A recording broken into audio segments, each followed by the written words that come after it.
لسريا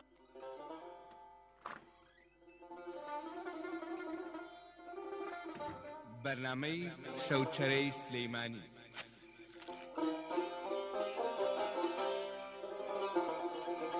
دیمەنێک لە شاری هەڵمەت و قوربانی بهێنە پێش چاوت بیهێنە پێش چاوت مێژووی باو باپیرانت لە گۆشەنیگای شەوچەرەوە ساتێک بگەڕێرەوە بۆ سەدەی 19 و 20 دەست لە تەکنیکی ئەمڕۆ بەردە و بگەڕێوە ژیانێکی سادە بچۆرە ژوورێکی تاریک و تۆش وەکو من بە دیار چرایەکی کزەوار بیر بکەرەوە بیهێنە پێش چاوت بیهێنە پێش چاوت ساتێک پڕ لە تامەزرۆیی دیمەنێک پڕ لە جوانی و ژیانی کۆمەڵێک پڕ لە سەروەری پڕ لە شۆڕشی نەبەردی کەلتوری ڕەسەنی شارێکی کوردەواری بیهێنە پێش چاوت کفتەی سابوونکەران و تاسکەبابی و پەردەپڵاوی پرتام و چێش باسووق و سجووق و گەزۆی سروشتی هەر هەمووی بەرهەمی خۆماڵی بیهێنە پێش چاوت دەنگێک بە نمایشەوە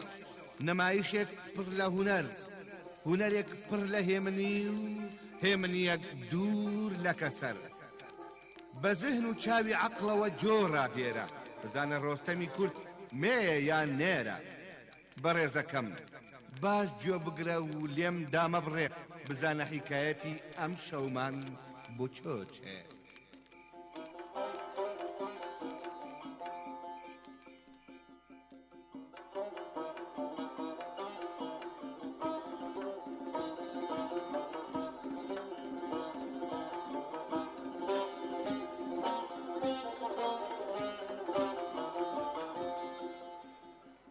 خانی عەجەم لەو دەمەی مێجەسۆن لە سولەیمانی گیرسایەوە لە خانی غەفوورەغا حوجرەیەکی بچووکی گرت بەکرێ و تیایدا دەژیا لە تەنیشت ئەم خانەوە خانێکی گەورەتر هەیە و ئێستا من لە بەردەم ئەو خانەدا وەستاوم کە پێی دەڵێن خانی عەجەم بیهێنە پێش چاوت خانی عەجەم کەوتۆتە ناو بازاڕی بەر بەلەدێکەی سولەیمانیەوە حاجی سەعی ئاغا و براکانی خاوەنی ئەم خانەن کە کەوتۆتە سەر و خانی غەفوورەغا و تا نزیک کۆپاندرووەکان پشتەوەشمان شەقامی کاوەیە و تەنیش ماڵی معرف بەکی باوکی فایق بەگە و تا نزیک ئەسحابەسبی درێژ بۆتەوە بیهێنە پێش چاوت کاروانچیەکان قەتاریان بەستووە و بەبارەوە دێن و لە دەرەوەی ئەم خانە گومرگ دەکرێن هەرچەندە پێشتر لە زەمانی عوسمانیەکاندا پێیان دەوت گومرگی ڕێژێ بەڵام ئێستا زەمانی مێجەسۆن و لایەکی ئەم خانە کراو بە میوانخانەی مێجەسۆن و پشتدەریەکان و جافەکان و گەرمیانیەکان لەوێدا دادەبەزن و لەسەر حسابی مێجەسۆن خزمەت دەکرێن بەڵام گومرگ و باج و خەراج هەر زۆرە و خەڵکی هێشتا هەر ناڕازین بیهێنە پێش چاوت بیهێنە پێش چاوت لالۆکەریم گوێ درێژێکی شێتی پێ و قایم لغاوەکەی گرتووە و لەبەر خۆیەوە ئابۆڵێنێت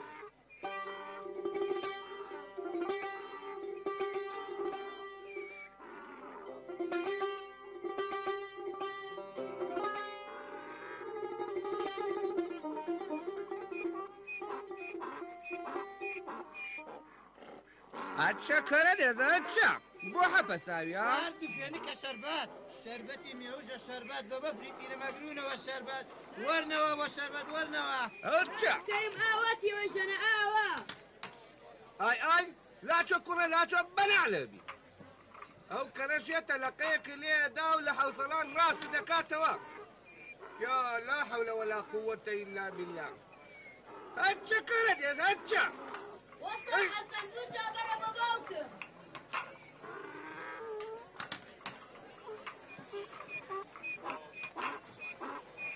دەیسا سەلام عەلەیکم میرزا تۆفیق وعليك السلام ورحمة الله وبركاته ئەوە چییە لالە کەریم چییە بەخوا باش تێ ناچی چ قەوماوە پێم بێژە چی بێ لە تۆ نەری بێ میرزا گیان قۆمی سەرەکان مێشیان داغان کردوون ئەڵەی جەردەیان گرتووە پێشەوەی بگەیتە جێ ئاوەڕووتت دەکەن ئەم کەرەش داخی لە دڵی منایە لاچۆ کوڕە لاچۆ لاچۆ کوڕم دوور کارۆ لاچۆ کوڕە لەقەیەکی لێە لاچۆ ئێ لالوە کەریم دەچی ڕوویاتۆ بۆم باسکە میرزا گیان دووسێ منجەڵ ماس و پەنیر و بڕێ ڕێوازم هێنابوو بۆ شار کۆمیسەرێکیان 2 ڕوپێی لێسەنم و باجی لێسەنم 2 ڕوپێ باجی لێسەندم وەرە لاڵوە کەریم باجی نییە بێژە گومرگە گومرگەوە جا فەرقی چییە؟ ئەستاس و حەمامێکە ئێشتی بایان کردووە نابوو گومرگیان بکردیتایە وەرە دوفێنێکە شەربەت شەربەتی مێوژە شەربەت وەرە دانیشە وەرە با دوو شەربەتی سار بخۆینەوە وەرە شەربەت وەرە لاچۆ کوڕە لاچۆ فەرمو حاجی جان من ناخۆمەوە لاچۆ کوڕاڵێم وەش کەرەزل لەگەڵ میرزا قسەکەم وەش ئێمە خۆلانتە ئێ باشە لاڵۆژیان تۆ نابواە بێژایە من ماستم پێیە و لە قڕگەوە هاتووم گومرگی چیم لێسێن وتم بەسەری تووت بەڵام کۆمسەرێکی بەدفەر ساڵیان لەگەڵا بوو ئەیوت ئەمری حاکمە و لە ئێرانەوە بێت و لە تورانەوە بێت 2 ڕوپێ نەدەیتێ تەوقیفت دەکەم ئەتای کەرەشێ چی وەرە لێمە لاڵۆ لێمە وەرە وای لێمە کەرەشێ دڵی خۆشە و گومەری کراوین بۆیان دڵخۆشە وەرە لە قێکە لێ لاڵۆ ئەمە بەزمە هەستا کۆرە دێت هەستا چیتە دڵی خۆشە و گومەری کراوین ها وەرادە لێمە لاڵۆ کەریم لێمە بێزمانە بێزمان ئەستا ئەمە کەری دێزە دێت مردنی خۆی ئەو زەرەی ساحێبی وەرە وای لێمە کە لاڵۆ مەچۆرە پێشەوە لە قەولێ نەچی ئەستا مێشکرد وەرە نەچی حاجی وامەکە حەبەستە زمانە تەماشا چۆن چەقی ئەستەرا باوکرد ئەی باوکەر ڕۆستکن تەقی ئەی خوایە وا ڕەحمی پێ بکەی کورە چی بوو لاڵۆ لاڵۆ من یان مەچۆ بۆ ساڵەکانی 20 ئەوانە کە لە قوتابخانە نەبوو کاتە لە حوجرەکاندا مەلا دەستی ئەوتەوە بە خەڵک ئێمە میرۆدرامیەکمان ئامادەیە هەڵبەتە مەجاری دووەمە پێشکەشەکەنەوە تۆ باس مناڵە تەمسیلمان کردووە بۆ ساڵەکانی 20 ئەوانە کە لە قوتابخانە نەبوو کاتە لە حوجرەکاندا مەلا دەستی ئەوتەوە بە خەڵک بۆ شوێن عیلم و معریفەت و سەقافە و ئەوانەیە دەگەڕ بە شوێن خوێندەواریا دەگەڕێن هەر لەسەرەوەی کە باست کرد کە مەلا و شێخ کە دەوتەسیرێکی باڵایان هەبووە لە لای موسڵمانان و لای خاوەنانی گەلێک ئاینی تر بەشێکە لە مێتۆلۆژیا و ئەفسانەی کۆن و بەشێکە لە باوەڕی سەر بە ئاینی ئاسمانی لەناو کووردا بە چەشنێکی سەیر مێتۆلۆژیا و ئاینی کۆنی پێش ئیسلام و کۆمەڵێک باوەڕی ئیسلام بۆ ساڵەکانی 20 ئەوانە کە لە لەسەرەوەی کە باست کرد کە مەلا و شێخ کە دەوتەسیرێکی باڵایان هەبووە لە کۆمەلگایەمەیە ئێمە میرۆدرامیەکمان ئامادەیە مەلا ساڵە کە لە کارنسکان بووە هەڵبەت ئەم درامایە خۆم نووسیمەوە منیش لەگەڵ کۆمەڵێک مناڵە تەمسیلمان کردووە هیواداریم بە دڵی تۆش و بیستەرانی زۆر دوای 20 ئەوانە کە لە قوتابخانە نەبوو کاتە لە حوجرەکاندا مەلا دەستی ئەوتەوە بە خەڵک بۆ شوێن عیلم و معریفەت و سەقافە و ئەوانەیە دەگەڕ بە شوێن خوێندەواریا دەگەڕێن هەر لەسەرەوەی کە باست کرد کە مەلا و شێخ کە دەوتەسیرێکی باڵایان هەبووە لە کۆمەلگایەمەیە ئێمە میرۆدرامیەکمان ئامادەیە هەڵبەتە مەجاری دووەمە پێشکەشەکەنەوە تۆ باست کرد پێمان باش بوو لە سەقسەی تۆ سەڵ بیسەرە خۆشەویستانەشی کە تەلەفۆنیان بۆ کردین و دەڵێن حوجرەکەمان بۆ لێ بدەرەوە ئێمە ئەم شەو دووبارەیەکەینەوە حوجرەی مامۆستا مەلا ساڵە کە لە کارنسکان بووە هەڵبەت ئەم درامایە خۆم نووسیمەوە منیش لەگەڵ کۆمەڵێک مناڵە تەمسیلمان کردووە هیواداریم بە دڵی تۆش و بیستەرانی زۆر دوای گفتوگۆی لەسەر دەکەین ئەگەر کاتشەمان ئامادە بێت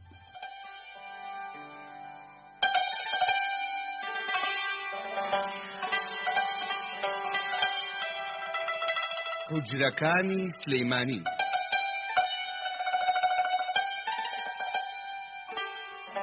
بينا پێش چاوت دەواازەی علم و معریفەت لە حوجرەوە چۆن کرایە و بەڕووی مناڵاندا گەلێک حوجرە لەم شارە خۆشەویستەدا بوو بەناو بانگترینیان حوجرەی خواجافەنی بوو کە لە ساڵی 1860دا لە ماڵەکەی خۆی کردیەوە و کە دەکەوێتە خوار مزگەوتی گەورەوە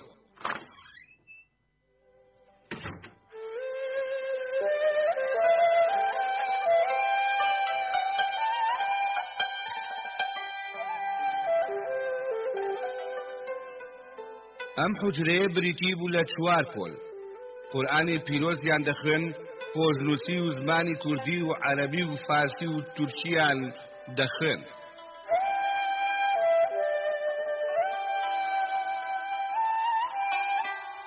لە ڕێی فەرهەنگی ئەحمەدیەوە کە فەرهەنگێکی عەرەبی کوردی بوو، شێخ مالفی نۆدەیی داینابوو بە ناوی حاجی کاک ئەحمەدی شێخی کوڕیەوە، ناوی نا فەرهەنگی ئەحمەدی.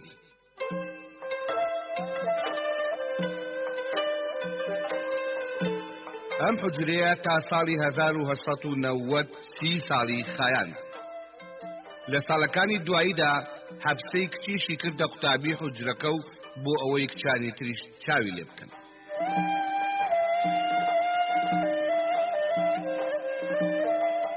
گەلێک پیاوی گەورە لەم حوجرەیەدا دەرسیان خوێندووە، وەک سەعید پاشای خەندان و شێخ مەحموودی حەفید و حاجی مستەفای یاملکی و دەیان پیاوی ناوداری تر.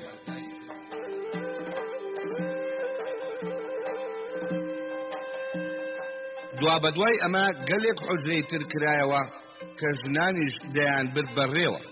خەلیفا یەکێک بوو لەو قوتابیانەی کە بەتەمەن گەورە و زۆر زیرەک و وریا بوو، هاوکاری مەلای دەکرد و بەڵام دەرسی ناوتەوە. بەداخەوە لەو دەمەدا فەلاقە هەبوو. ئەو قوتابیانەی کە دەستەکانیان لەبەر نەدەکرد یان دەستەکانیان تێگەدا یان قورئانیان بەغەڵەت دەخوێنەوە، بەمە مەلات و ڕەدەبوو فەلاقەی دەکرد. فەلاقە دارتەختەیەک بوو، قایشێکی شلی پێوە بوو لەم سەر و لەوسەریەوە بەسرا بوو. ئەو مناڵی سەرپێچی بکردایە، خەلفە پاڵی ئەخست و هەردوو قاچی ڕوو دەکرد و بە قایمی ئەیجەڕان. مەلاش بە شوڵێکی باریک لێی ئەدا و گریانی ئەو قوتابیە گەیشتە کەشکەلانی فەلەک. هەندێک جاری قوتابیەکان گاڵتەیان پێکرد. بیهێنە پێش چاوت، ئێستا من لە بەردەم حوجرەی مەلا ساڵحی کانەسکاندا ڕاوەستاوم، تەنها ژوورێک دەبینم. هێدی نزیک دەبمەوە لە پەنجەرەکە و دەڕوانم کۆمەڵێک مناڵ لە تەمەنی 5 تا 10 ساڵیدا دانیشتون و قورئانی پیرۆز دەخوێنن و لەبەر خۆیانەوە خۆیان ڕادەوەشێنن. مناڵەکان هەمویان پاک و خاوێن و هەندێکیان کڵاویان لەسەردایە. بیهێنە پێش چاوت، لەسەرەوە مەلا ساڵح و خەلفا لەسەر سەکۆیەکی کامێ بەرز دانیشتون و مەلاکەوە سەڵتەیەکی لەبەردایە و تەخبوشێکی سووری کردوتە سەری و دارێکی باریشی بەدەستەوەیە و دەرسی قورئان ئەخوێنن بە حونجا. بیهێنە پێش چاوت، مناڵان چۆن چوونەتە دنیای ئیمانیەت و تەسەوفەوە و دەیانەوێت لە ڕێی قورئانەوە عیلم و مەعریفەت فێر بن. ألف سرعة عين وعو ذو بازو أعوذ. بەم جۆرە وشەی ئەعوذ و خونجە دەکەن، وشە بە وشە هەموو قورئانی پیرۆز دەخوێنن. وەگەر یەکێک لەو قوتابیانە لە ئەلحەمدەوە بگاتە ئیذا جاء نەصر الله والفتح، ئەوە دەڵێن گەیشتۆتە مریشکە ڕەشە و دەبێ مریشکێک بە دیاری بۆ مامۆستا بێنێت، واتە قۆناغێکی باشی لە خوێندندا بڕیوە. بیهێنە پێش چاوت، ئێستا قوتابیان سوورەتی ئەلحەمد دەخوێنن. ألف سرعة لام زنعال حي فرحام ميم زنحام البردو البردو البردو. يا شيخ غلط ديني كيف غلط يود؟ والله البردو ذاك كيف غلط يود؟ جون لي ابويا كيف غلط يود؟ كيف عثمان بدح لك في كلامي خواتون بغلط تلفظ أكيد بيدن بن هاي عثمان شاوت ليش وان قالتو بيكن بيدن بن ام جارة بيت طليم آخر جارة جوان تلفظي كاخوان على فتلي اقريت اقر بغلط بيليت ألف سرعة ألف سرعان الله أكبر الله أكبر تو من شاد أكيد ألف سرعة ألف ترآن هذا خلفة هسه أو فلاقين بوبينا بلا ما مصابة سرشو بيهنا ما مصابة قوابة غلنا يلم بطويلم نا تو بفلاقة عقلبي جو ناقري لما موساتي تيلي هذا يبو آخر جاسي دلم بيجو يفلاقة كبيرم ألف سرعة ألف ترآن أي هوار تو ميلي هذا من علاني وهمو بيكوبلين ألف سرعة أي أفرم عمر دريش بنت يا غمر ألف سرعة ألف ترآن الله أكبر تو من شات أكيد ما مصابة قوة ما مصاب جارة عفونك بقوة جاريكي تجواني اللهم ما دام ناي اخواتنا ام جارا عفو دكم برلو ناو تلبكان داني شدي جوان لقل ما جوب غرو بيلي روا اگر سبيني غلطت كد او خلفا فلاقة حاضرة هذه همو بيكو ام جارا الف سارها الف سارها لام زلال هاي ترحم من زلحم دال بردوم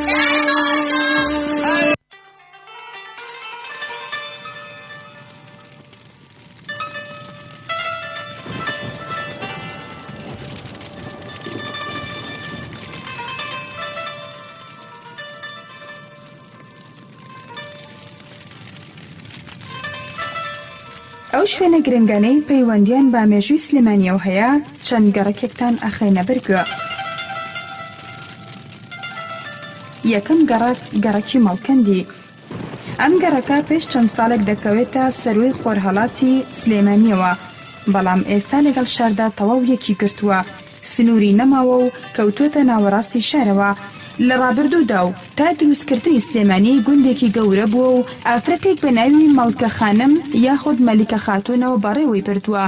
ئەم گوندە نزیک بەسەر بازگە کۆنەکە واتە دەبۆکە بووە و تا ناو بازاڕ هاتووە، بەڵام برایم پاشا دوای دروستکردنی سلێمانی گوێزایەوە بۆ سەروی خۆرهەڵات. مامۆستای مێژونووز ئەمین زەکی دەڵێت ڕەنگە ئەم ناوەندە لە ئەسڵدا مەلیک گوندی واتە گوندی شابوو بێت. ڕیچیش دەڵێت لەسەر ئەو بەرزایی شاری سلێمانی لێ دروستکرا گوندێک هەبووە بە ناوی ماڵکەندیەوە یاخود مەلیکێندی واتە گوندی پاشای هیندی.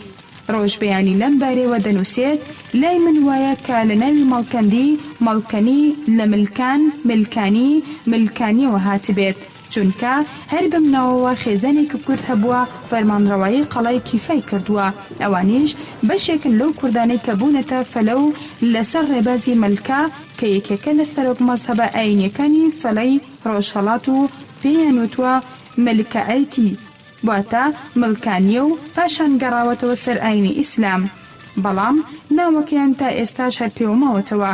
ئەمەش شتێکی سیر نییە، چونکە زۆر لە کوردەکان بوونەتە فەلەو لەسەر ڕێبازی یاعقوب و تا ئێستا هەر پێیان دەڵێن یعاقبە، یان لەسەر ڕێبازی نەستۆر دیریس و پێیان دەڵێن نەساتیرە.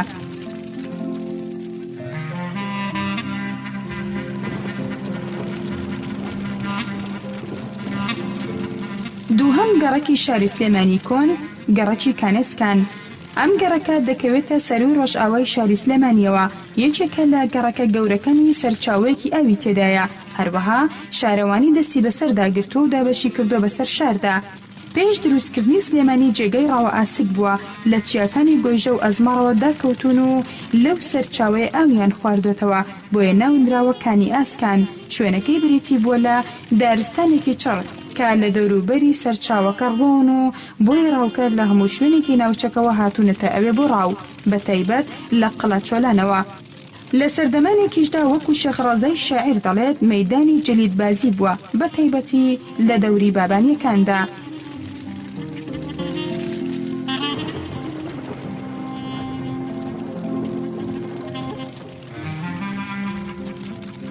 سێهەم گەڕەکی کۆنی شاری سلێمانی گەڕەکی گۆیژەیە. گەورەترین و کۆنترین گەڕەکی سلێمانیە، بە ناوی چیای گۆیژەوەنەوە نراوە کە دەکەوێتە بەشی سەروی ڕۆژهەڵاتی سلێمانیەوە. سلێمانی لەم گەڕەکەەوە دەستی پێکردووە، واتە یەکەم گەڕەک یاخود بناغی سلێمانی لەو گەڕەکەەوە بنیاد نراوە.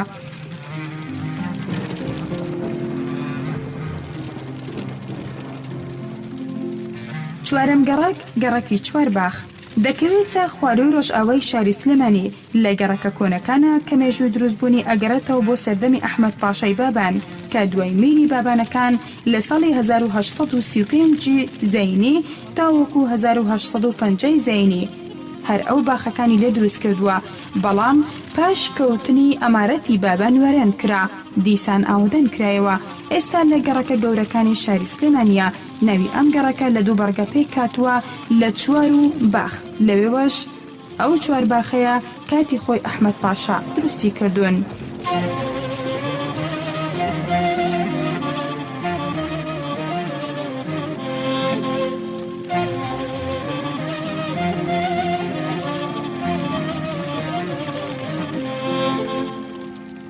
پێنجەم گەڕەکی کۆنی شاری سلێمانی گەڕەکی دەرگەزێن لە گەڕەکە کۆنەکانی شاری سلێمانیە و لە سەردەمی بنیادنانی شارەکە و دروست کراوە بە ناوی ئەو گەشتیارانەوە ناوندراوە کە لە شاری دەرگەزێنی ئێرانەوە هاتوونەتە سلێمانی.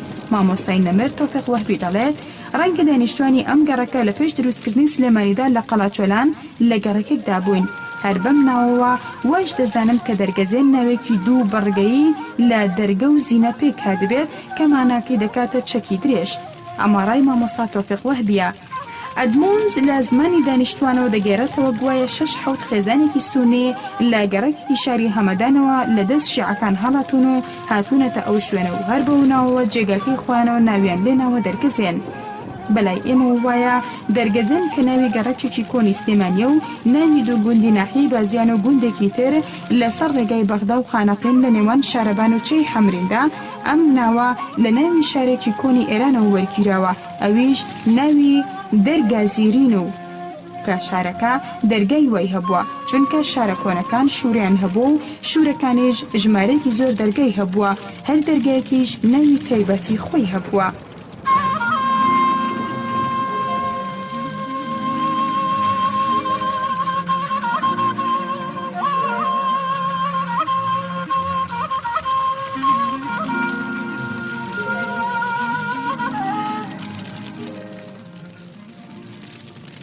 شەشەم گەڕەکی کۆن گەڕەکی پیرمەسوورە نزیک بە گەڕەکی مەڵکەندی کۆنە لە مێژووی سلێمانیدا بە شەڕی عەزیزبەگی بابانی بەناوبانگە لە دژی عوسمانیەکان کردی. دوای ڕووخانی ئەمارەتی بابان لە ساڵی 1850دا ناوی پیرمەسووریش نسبەتە بۆ یەکێک لە پیاوە ئاینیەکان کە ناوی مەنسوور بووە و تا ئێستاش مەزارەکەی واتە زیارەتگاکەی زیارەتی دانیشتوانە.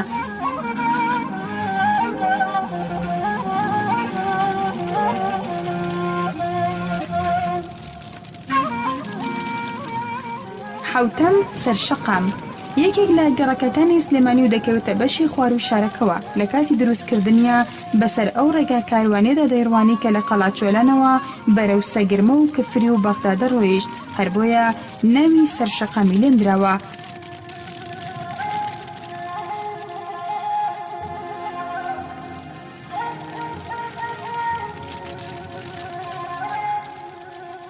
هەشتم گاوران گاوران ئەم گەڕەکە دەکەوێتە ڕۆژهەڵاتی شاری سلێمانی و برافەلەکانی تێدا دەدەنیشن کە لە دروستکردنی سلێمانیە و لە گوندی ئەرمۆتەی کۆیەوە لە کەرکووک و هەولێرەوە کۆچیان بۆ کردووە. کەنیسەکەشیان هەر لەم گەڕەکەدایە. بەڕای ئێمە وشەی دیان کە لە ناوچەکانی تری کوردستان بەکاردێت لە وشەی گاور چاکترە.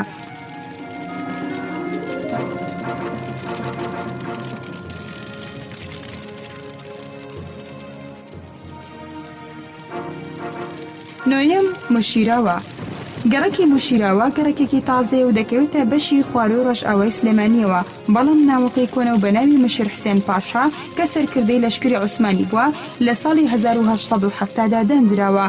بەرەگەی سوپاکەی لێرەدا بوو و پاشان ڕووخاوە و شوێنەوەری تا پێش 30 تا 40 ساڵ لەمەوبەر هەرما بوو.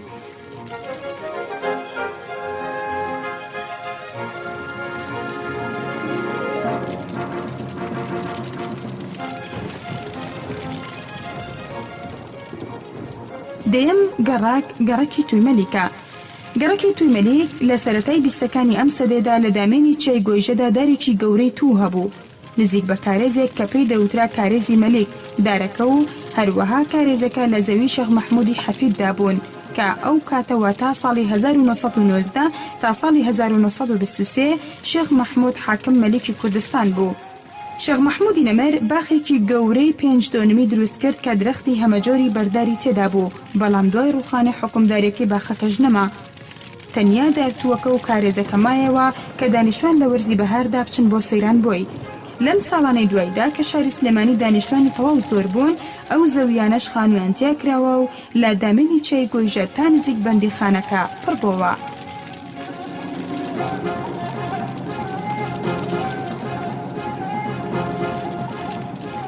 یانزەم گەڕەکی برایم پاشا. برایم پاشا گەڕەکێکی تازەیە و دەکەوێتە ڕۆژهەڵاتی شارەوە. لە ڕاستیە ئەمە شەقامێکی سەرەکیە و لە سەدەکۆنەکەەوە درێژ دەبێتەوە. ئەم گەڕەکە بە ناوی برایم پاشای دامەزێنەری شاری سلێمانیەوە ناودراوە.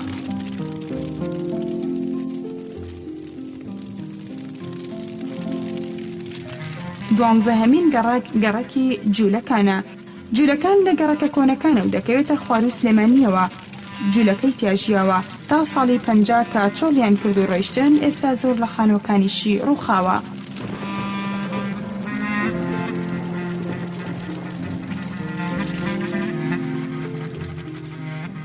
کۆنترین گەڕەکی سەرچنارە، هاوینە هەوارە و دەکەوێتە سەر و خۆر ئاوای سلێمانیەوە. هەندێک دەڵێن ناوەکەی لە سەر و چنارەوە هاتووە، هەندێکی تر دەڵێن لە سوورەوەیە. مێجەرسۆنیش کە گەیشتە ئەدمۆنز لە کتێبەکەیدا کورد و تورک و عەرەب دەڵێت سەرچنار جێگەی شایی و زەماوەندی دانیشتوانی سلێمانی بووە، بەتایبەت ئاهەنگەکانی نەورۆز. هەموو خەڵکی شار لەم ڕۆژەدا دەچنە سەرچنار و ئاهەنگی گۆرانی و دەمەتەقە و نواندنی تێدا ئەیجێڕان. یەکێک دەکەن بەسەرۆک و هەموو دەسەڵاتێکی دەدەنێ، ئیتر دەسەڵاتی ڕەسمی نامێنێت و هەر فەرمانێک بدات خەڵکەکە بەجێ دەهێنن. مێجەرسۆنیش لە کتێبەکەیدا ناوی سەرچناری هێناوە وەکو دار و درەخت چ وەکو ئەو گۆڕستانە گەورەی کە تێیدا بووە. میستەر ڕیچیش لە کتێبەکەیدا ناوی سەرچناری هێناوە چ وەکو دار و درەخت چ وەکو ئەو گۆڕستانە گەورەی کە تێیدا بووە. لەو شوێنە گرنگانەی تر کە لە سلێمانیدا هەیە گردی سەیوانە. گردی سەیوان گۆڕستانەکە ئەکەوێتە ڕۆژهەڵاتی سلێمانیەوە و پڕە لە داری ئەرخەوان و زۆربەی پیاوە ناودارەکانی شاری سلێمانی و ئەدیب و ڕووناکبیران لەم گۆڕستانەدا نێژراون. گردی مامەیارەش دەکەوێتە ڕۆژهەڵاتی سلێمانیەوە. گۆڕی مامەیارەی پێوەیە کە ئەفسەرێکی تۆپ هاوێژی سوپای بابان بووە لەو شەڕەدا کە لە نێوان عوسمانیەکان و بابانیەکاندا ڕوویداوە و میرنشینی بابان لە ساڵی 1847دا ڕووخا. مامەیارەی قارەمان تا دواگول لە تۆپ بەرەمگاری کردن تا بەدیل گیرە. وەسیەتی کردووە و لەو گردە بینێژن. هەروەها شاعیر و ڕۆژنامەنووسی گەورەی کورد حاجی تۆفیقی پیرەمێردیش گۆڕەکەی هەر لەوەیە. گردی شەهیدان لە سەروی گردی سەیوانەوەیە و لە دوای هەڵگرسانی شۆڕشی کوردەوە بۆتە گۆڕستانی شەهیدەکانی کوردستان. گۆڕی گەلێک پێشمەرگەی شەهیدی تایە کە لە ڕۆژانی هەینی و مناسبەتی تری نیشتیمانی و ئاینیدا دانیشتوانی شار بەڕێزەوە سەری شانازی بەسەر گۆڕەکانیاندا دەنەوێن و ئافرینی قارەمانی و چەلەنگیان لێ دەکەن.